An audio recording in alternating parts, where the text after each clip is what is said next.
Good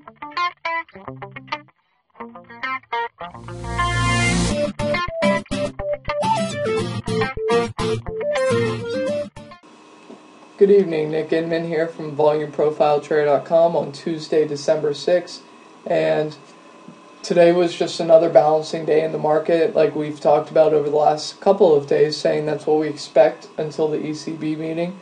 Not a whole lot to do, a few opportunities that we'll go over tonight, but nothing major. It's another day to basically decide what you want to do with your portfolio.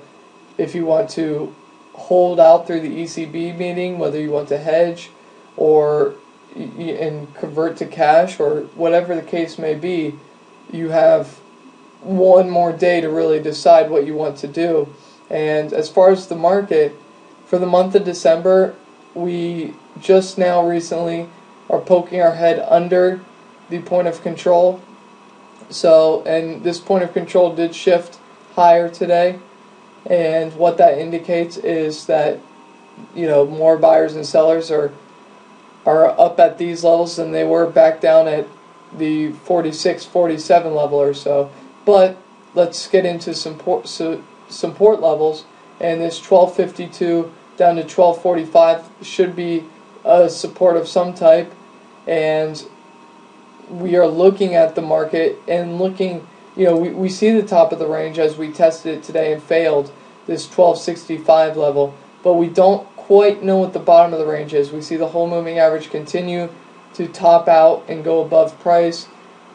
The red moving average short, a little longer dated, it's starting to come up to price, and the two longer dated are still, by the time price gets down to these levels, if it does, these two whole moving averages should be around the bottom of this range. So I don't think it's not a time to really be buying, but it's I guess you could say it's a time to be taking profits or risk off the table until we find out what the market wants to do. The market's definitely on pause until the ECB meeting and until we find out what Europe is going to do and how they plan to take care of their problems.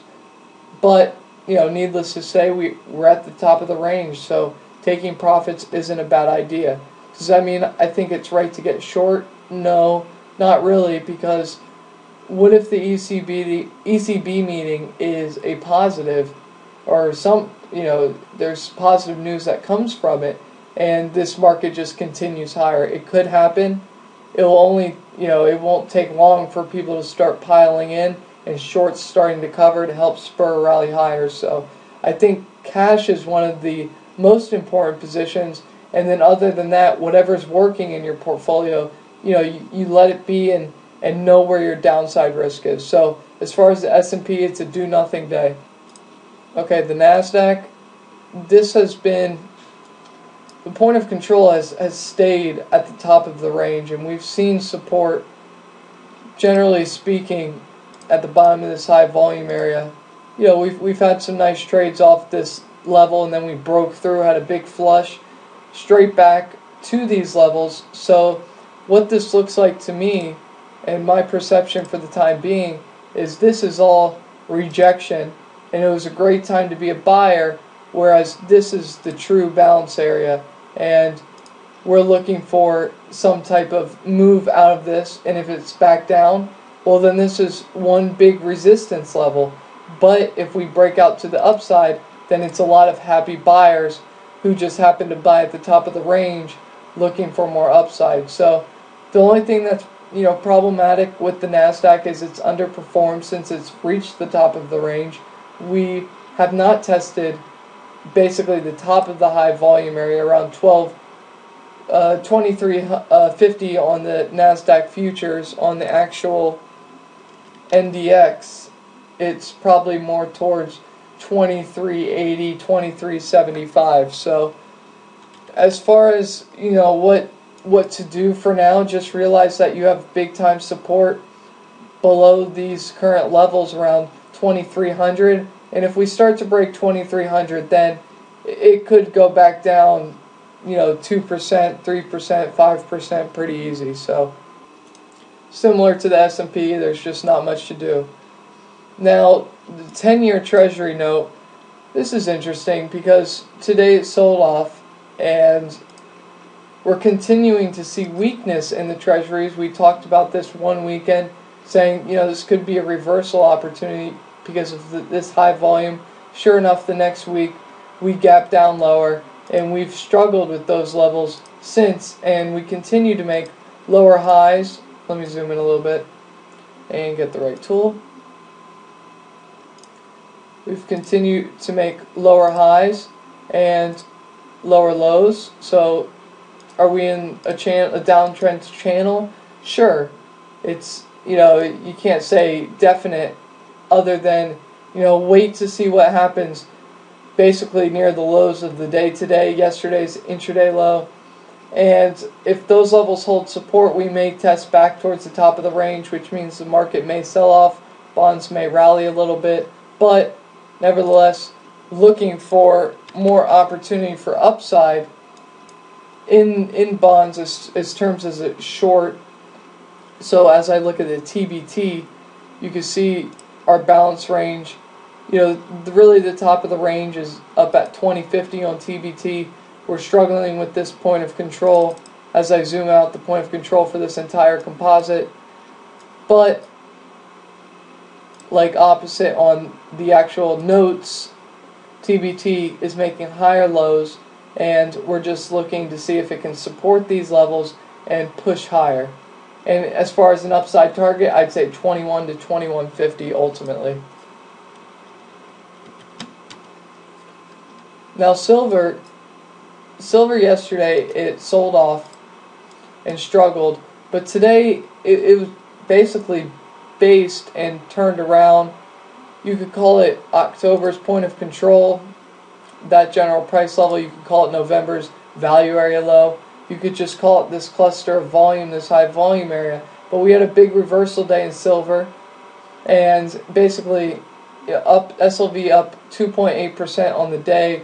Looks like a big short covering rally with people expecting more downside. Didn't get that. Now we're at December's point of control, really the top of this range that we've seen for the last couple of weeks. So, silver could keep pushing higher up towards 33, 34.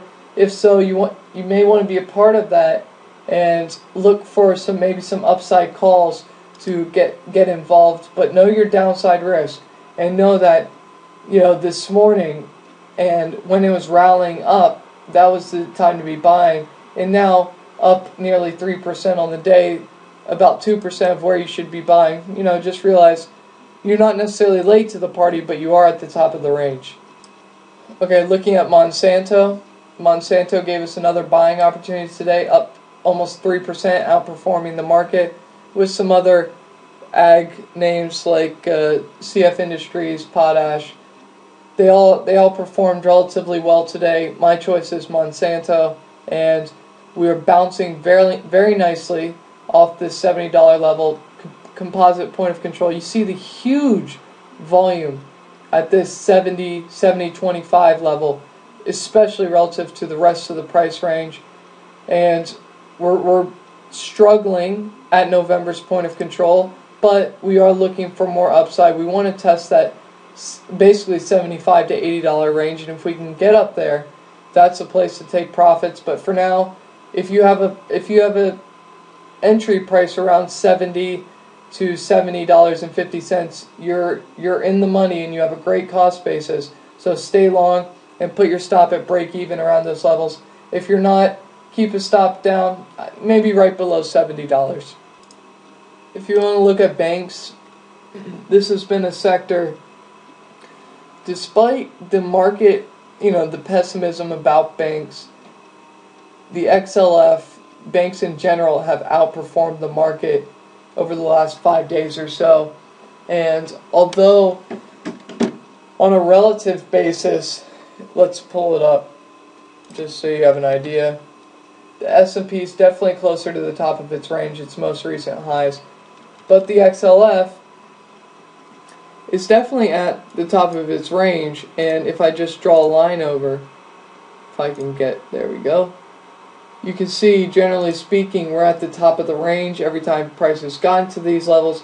it's been right to be a seller rather than a buyer, and but we are above November's point of control, though that didn't matter at the end of November. We're above the composite's point of control, so we'll just have to keep an eye on it.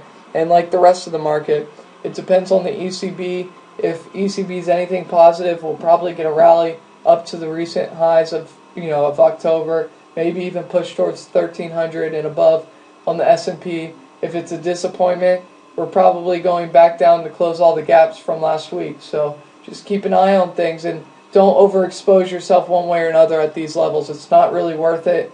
And if you're profitable from last week, then go ahead and ring the register on some. It makes sense. And don't let your profits come back in your face just because you were looking for more upside and the market the market didn't give it to you. So I hope this helps. Free Q&A tomorrow night, 8 o'clock p.m. Links at the bottom of the page.